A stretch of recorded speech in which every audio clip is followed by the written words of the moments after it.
Hello, everyone. It's Hillary, aka K, and today we have a very special, spooky edition for books. I hope you enjoy. There are 5 days until Halloween, and I am going to talk about five Halloween spooky, scary, slash thriller mystery books that I have read semi recently. This is not in any particular order. Starting off with number one is The Haar by David Sondergren.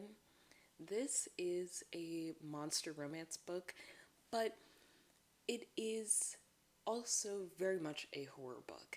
I would say that it is a monster romance book in the sense that there is a monster, although the monster prefers to be called a creature. I also prefer to call all the monsters in these books creatures rather than monsters, but the creature is in the book and there is also romance.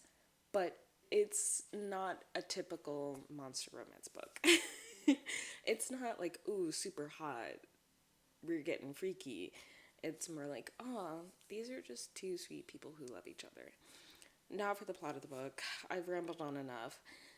This book is about Muriel, an older woman who lives in a little Scottish village, and she is really upset right now because an American billionaire is trying to take over her land and trying to demolish the village in order to make it a golf course. Ridiculous. She's refusing to sell, and the tactics from the billionaires are getting increasingly more cerebral and harmful and painful. Muriel lost her husband 12 years ago. He went out to the sea one day without telling her and never came back. And so she's also dealing with that grief. So one day she goes to the beach, walking alongside the beach after she was just beat up by a loser. Ugh, makes me angry. And she hears a voice and sees a glowing blue creature that is sort of speaking to her telepathically. She picks the creature up, takes the creature to her house, and a beautiful romance. True people loving each other just because I love you so much and I want to spend the rest of my life and time immemorial with you in this life and in the next life. It's amazing. It's a wonderful book. I definitely recommend it. Please read it. I do want to let you know it is incredibly gory. I quite liked the gore because the people that I didn't like were getting slurped up. That was nice. But if that's not for you, don't read this book.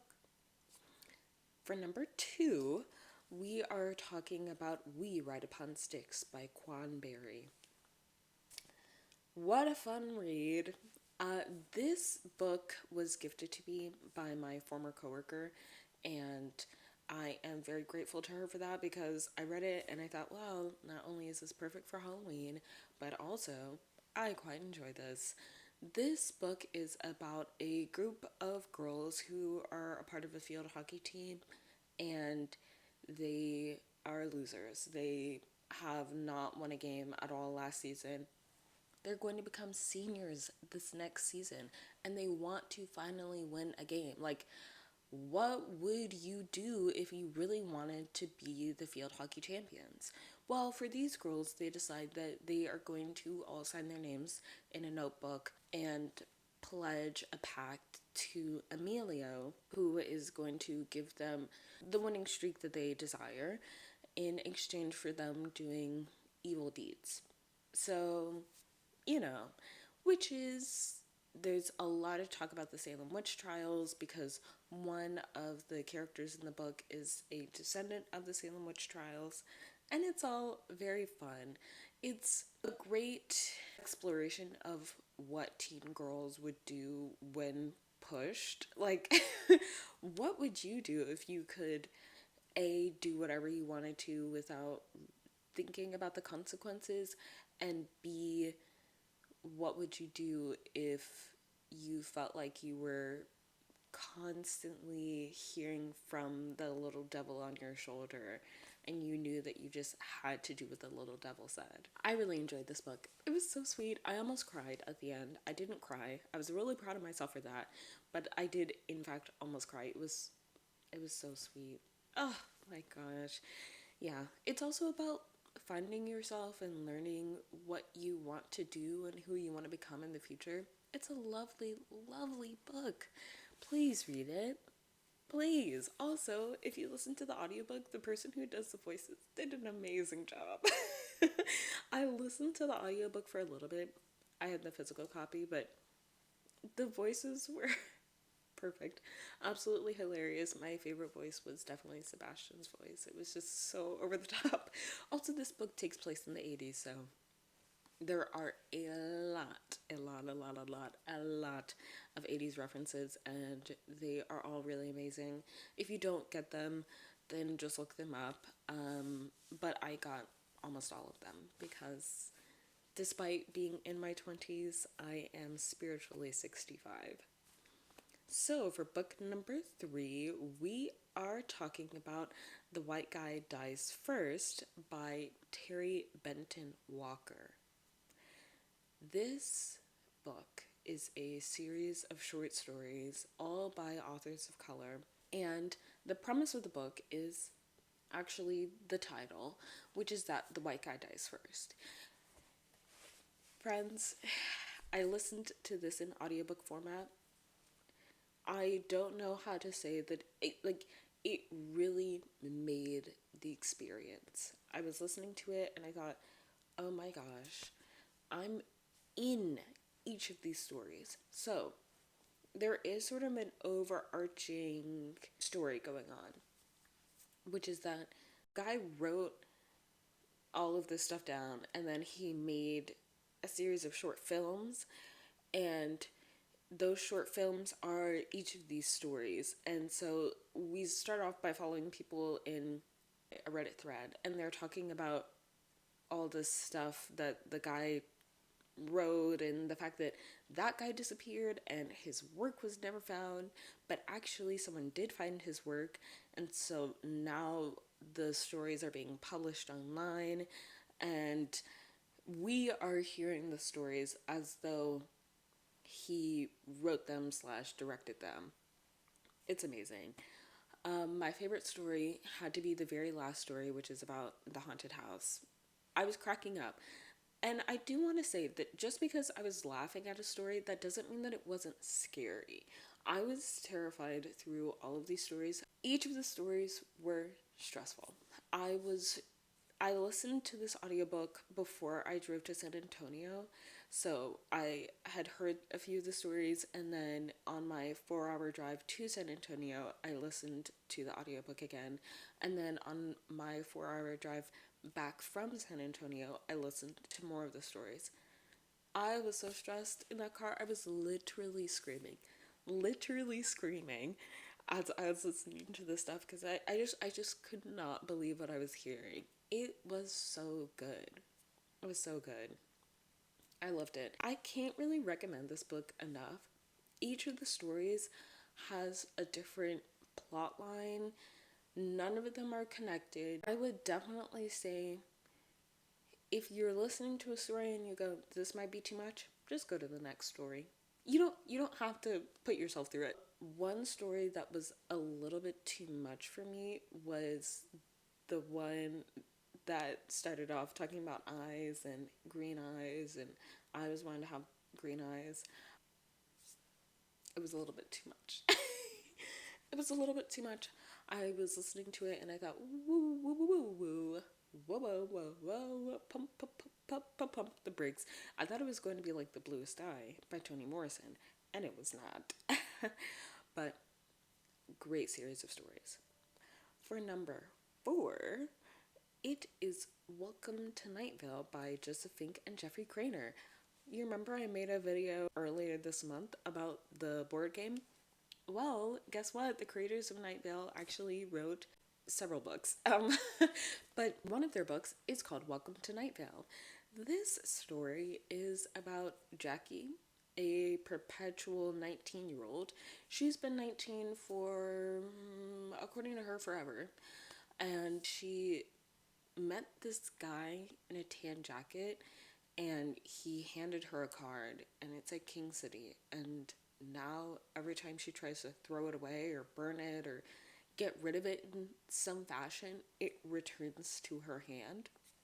So she's trying to figure that out. And then Diane, who has a lovely shape-shifting son, she's seeing her ex everywhere. And he left. Her ex left her years ago. And she sees him everywhere now. And she's really confused about that. Also, people in her job disappeared, and now they're acting as though that person never worked there. And she's really confused about that because, guys, I know that I worked with this person. Like, where did they go? So those two women are trying to figure out what the heck is going on with their own lives. And it turns out, when worlds collide, their lives are actually connecting in a really interesting way. I would really recommend this book if you love Welcome to Night Vale, if you love spooky books that aren't quite horrific. It's not a horror novel by any means. It's strange. Like, this is a strange book. I would really recommend it. Also, it's lovely. I got my copy for free. And it's a really gorgeous version of the book. So definitely go out and get it. Read it. Take it home. Finish it.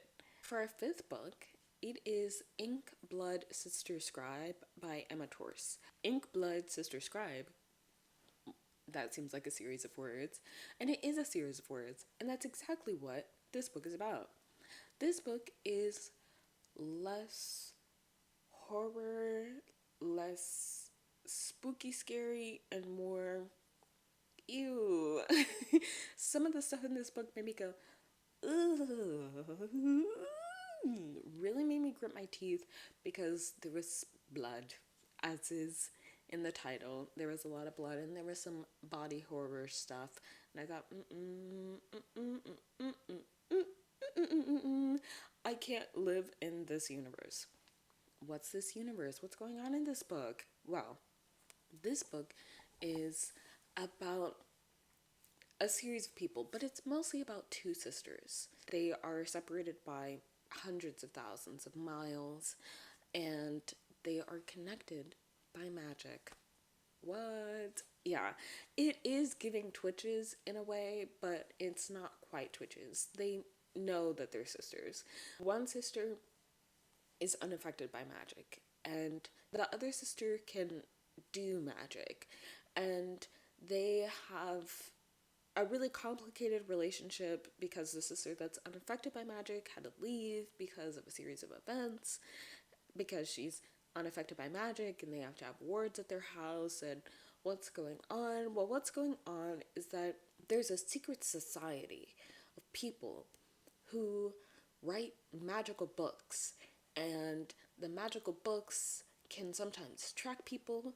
And there's this evil library. I know. I was shocked when I heard an evil library. What?